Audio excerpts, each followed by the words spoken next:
The MK Party, his national spokesperson, Nhlamulo Ndhlela, has threatened to take legal action against the party's former Secretary General, Floyd Shivambu. Shivambu accused Ndhlela of drug use in a scathing attack on the party's leadership, further claiming that funds were being looted from the organization's coffers every month by some of its members.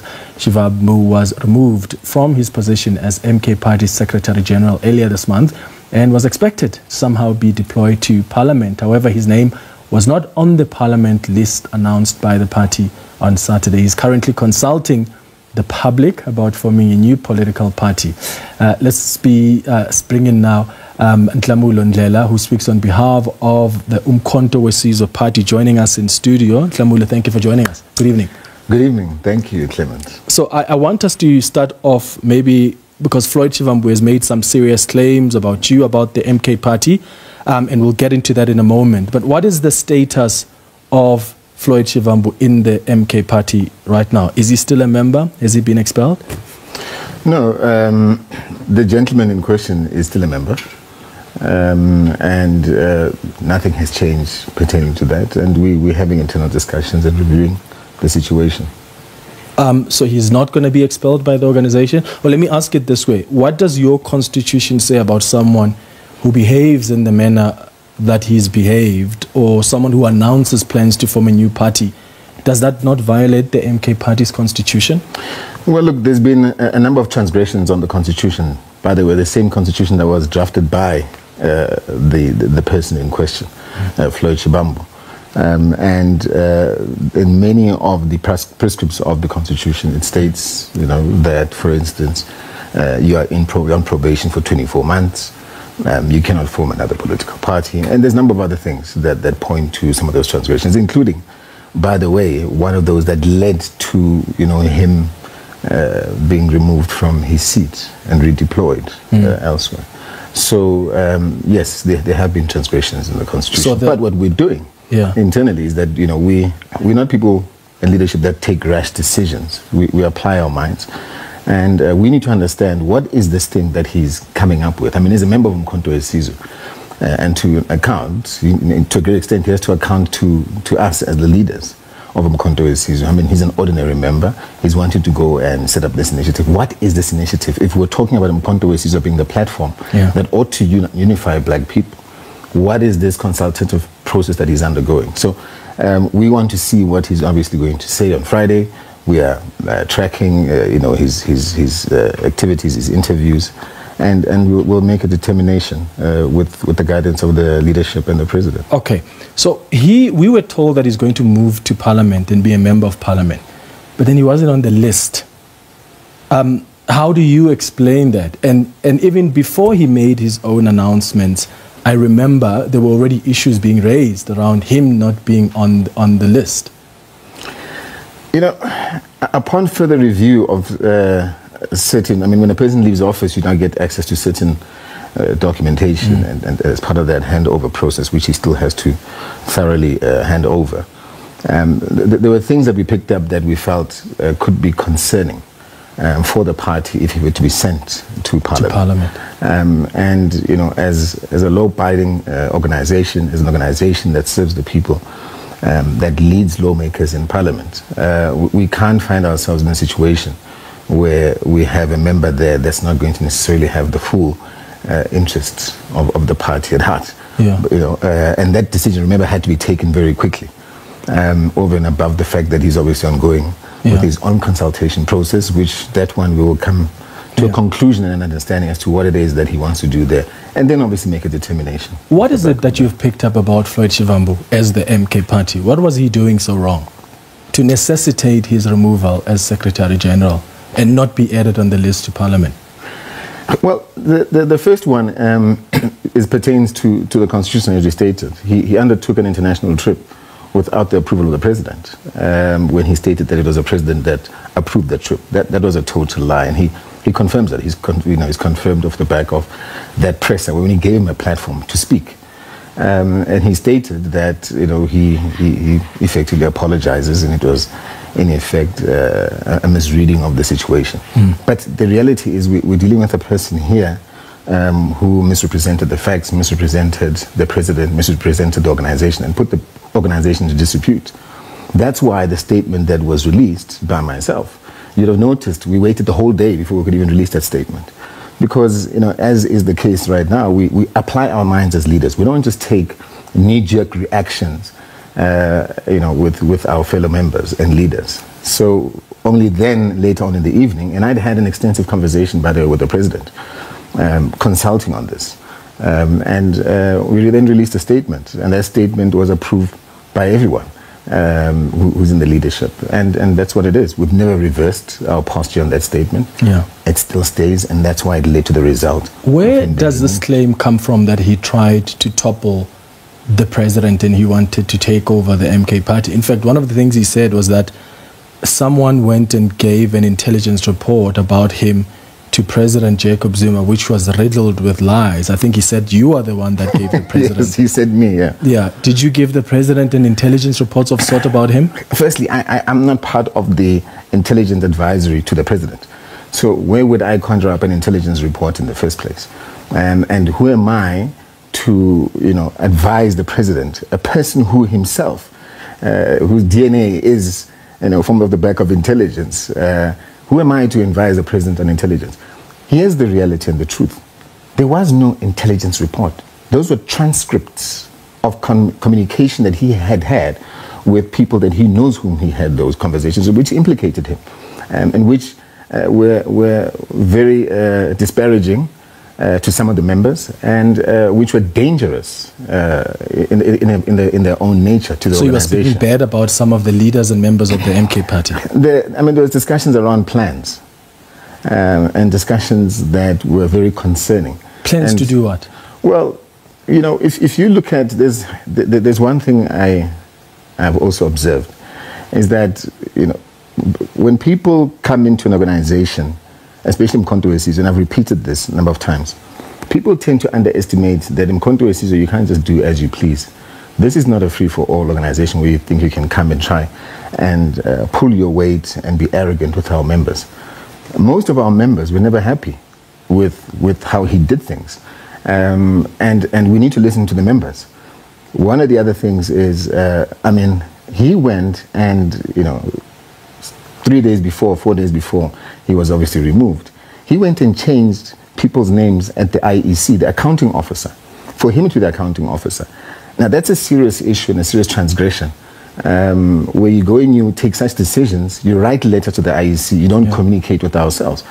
That reeks of intent to hijack a party, and many other elements that we've seen. And maybe, this is what is leading to this consultative parallel party within a party kind of consultative process. That's what we need to understand. So you don't believe, because remember, he's still our member, yeah, and he must account to us, remember, and tell us exactly what it is that he's doing. So, because we need to understand what exactly is going on here.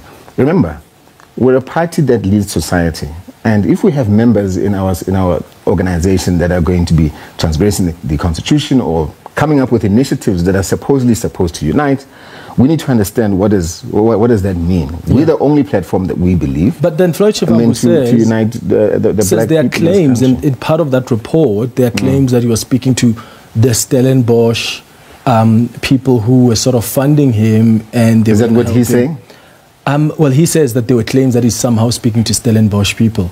Well, did he tell you Stellenbosch people he was speaking to? I don't know. You saw the transcripts. Tell me. No, well, I didn't see the transcripts. I didn't see the transcripts. That's what I'm saying. I was not part of this so-called intelligence report or part of this process. Yeah. I didn't see those transcripts. I was not part of the meeting.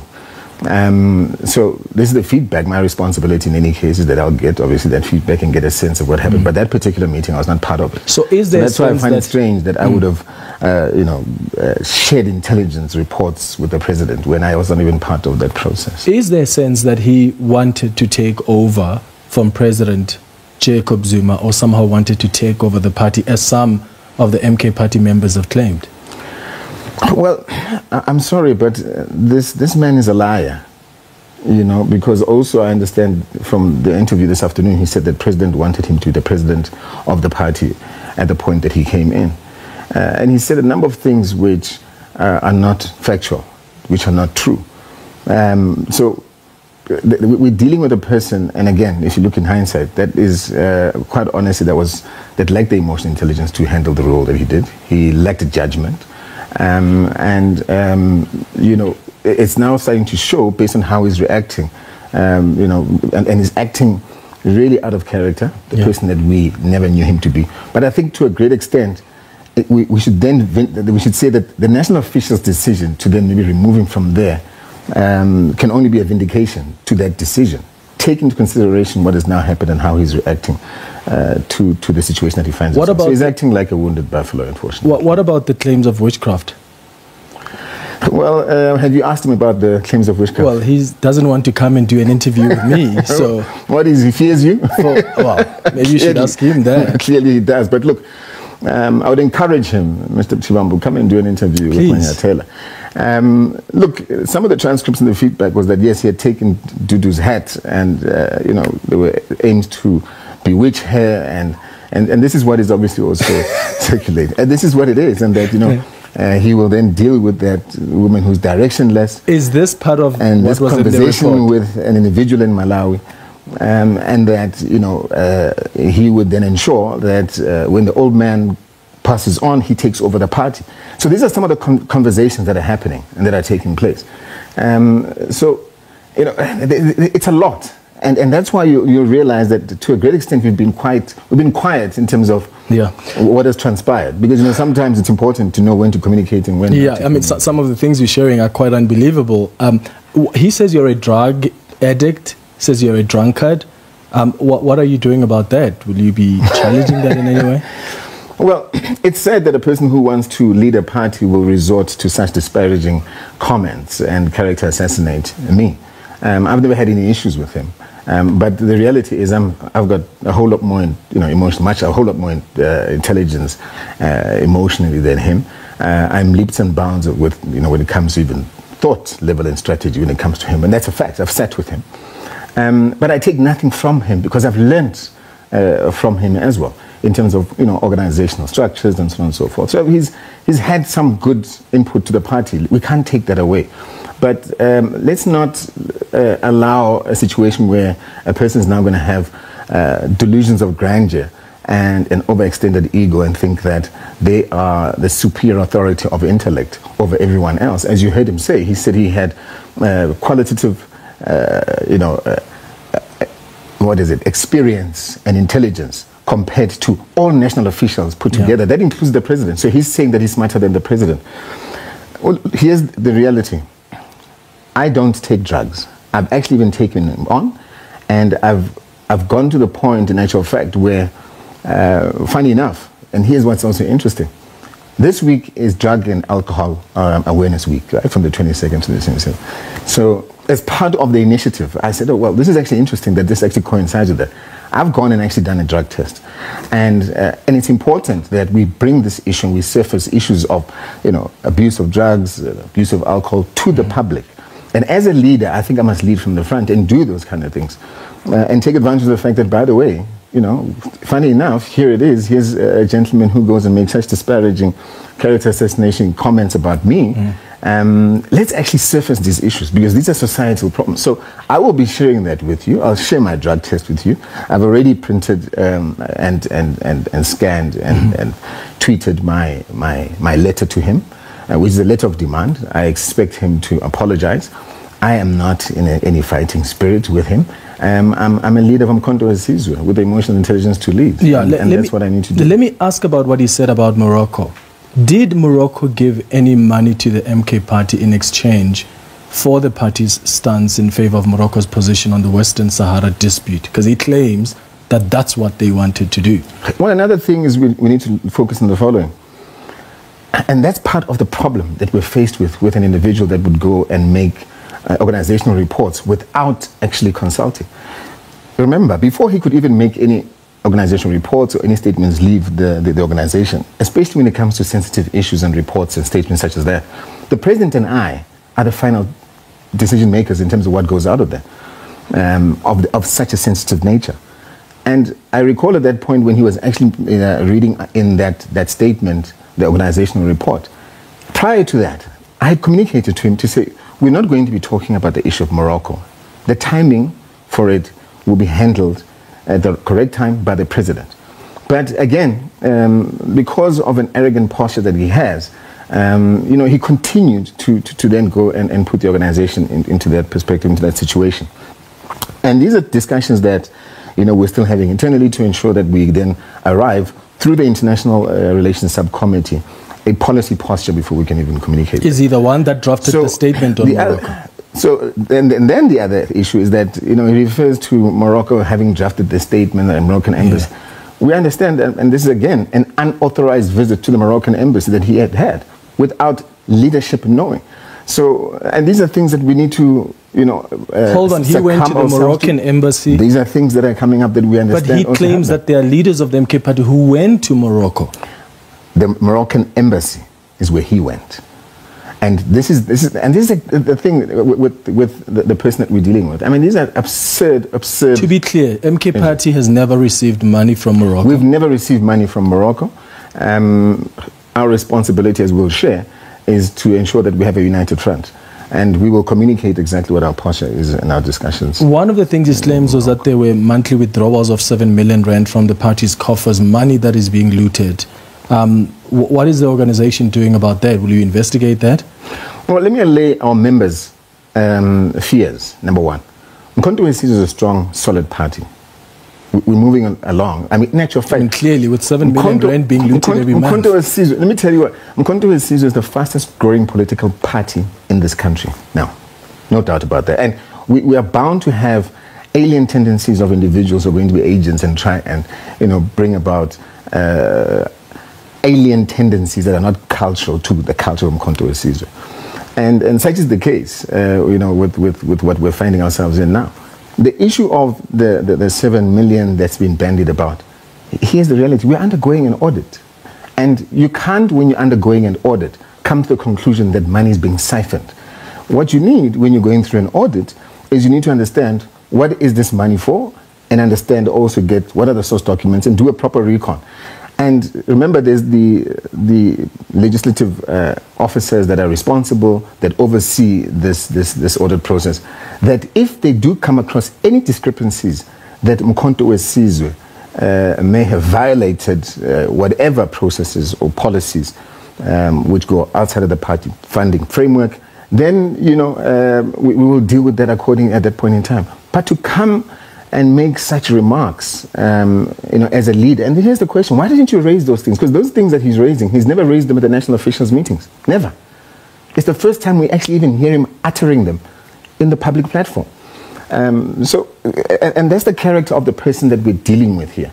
And so for him to come in with those conclusions, and we might want to make South Africans be aware of the following. Mkhonto Wesizwe, they must be very, very sure that Mkhonto Wesizwe is in good standing. Mkhonto Wesizwe will continue, to grow as a party, and there is no issue of us being deregistered as being bandied about in social media and other platforms. Just lastly, before we wrap up, one of the impressions he at least was creating was that, Ndhlela as the daughter of the president of the MK party, and there have been concerns raised about whether or not she's going to be treated differently or not.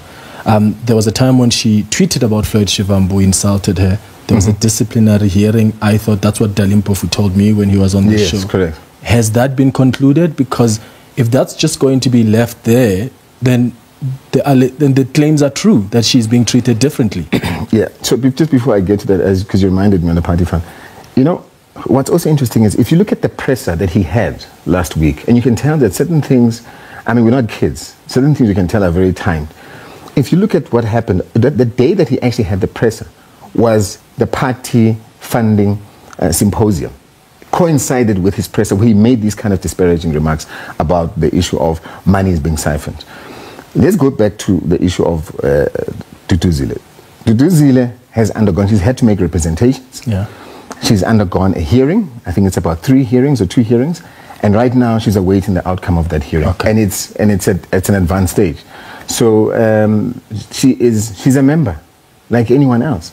And she's not going to have special treatment just because, yes, she happens to be the president's daughter. No, if she had special treatment, she wouldn't be subjected to this process in the first place. So no one's going to get any special treatment in the party. Okay. And we need to make that very clear, because people tend to want to drive Duduzile's name through the mud as if the president is not a person who's a thinker and doesn't think on his own. Right. The president is highly intelligent and highly aware of what's going on. Yeah. So let's not do that. Nhlamulo, Ndhlela, thank you so much for making time to chat to us. Thank you so much.